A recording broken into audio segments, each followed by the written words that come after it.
Drug use and unhealthy conditions thriving inside the city's safety measures for the homeless and people struggling with substance abuse during the pandemic. The city calls them comfort stations. Critics call them cages, and they say they're doing more harm than good. Now, we do want to warn you that some of the images that you're about to see may be difficult to watch, especially for those in recovery.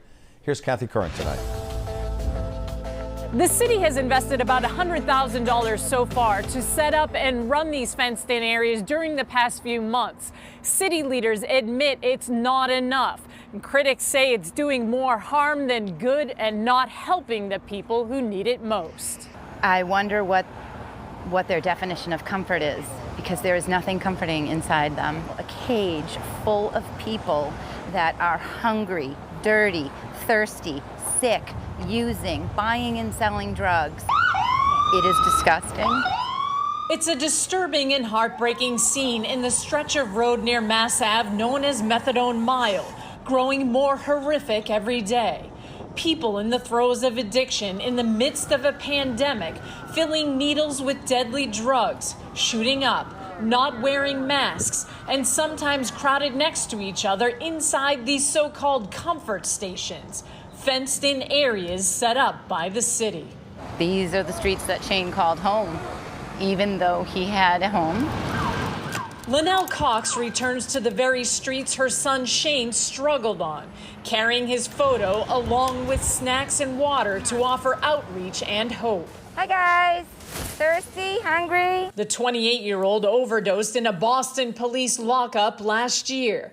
He didn't want to die. Shane didn't want to die. Cox calls this attempt by the city to help people like Shane a disgrace. What you're doing is not working. It goes from bad to worse. Every time I am down here, it is worse. We needed to create an opportunity for folks that were living on the street in the midst of, opioid epidemic to be able to get off of crowded streets, get access to bathrooms, be able to wash their hands. Marty Martinez is the Health and Human Services chief for the city. The opioid epidemic didn't go anywhere, didn't take a break. It got worse in many ways because more people came here for services and those services weren't there. You see the drug use right on the street. You see the drugs being exchanged. There's no question that for the most part what you see down there is people that are struggling. 5 Investigates has been monitoring the activity here for months, and we've seen more and more people flocking to this area, creating many challenges.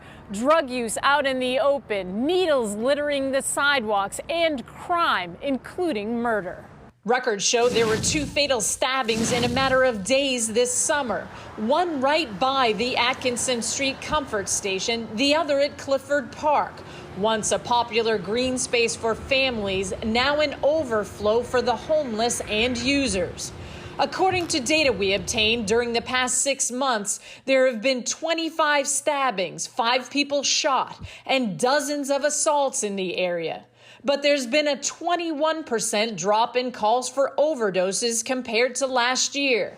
Boston Police and EMS have a constant presence. I see the concerns and the issues, and we're dispatching people to address them. But we're trying to walk this balance, which I think is important. We need more services. No question, we still need more services. Out of the more than 250 precincts in Boston, the one covering Methadone Mile had more 311 service requests than any other, including the most calls for needle pickup in the city.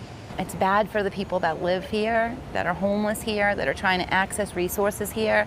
It's bad for the people that even drive by here to see this. It's awful. The city tells us buying, selling, or using drugs isn't permitted inside these comfort stations, but it's clearly happening.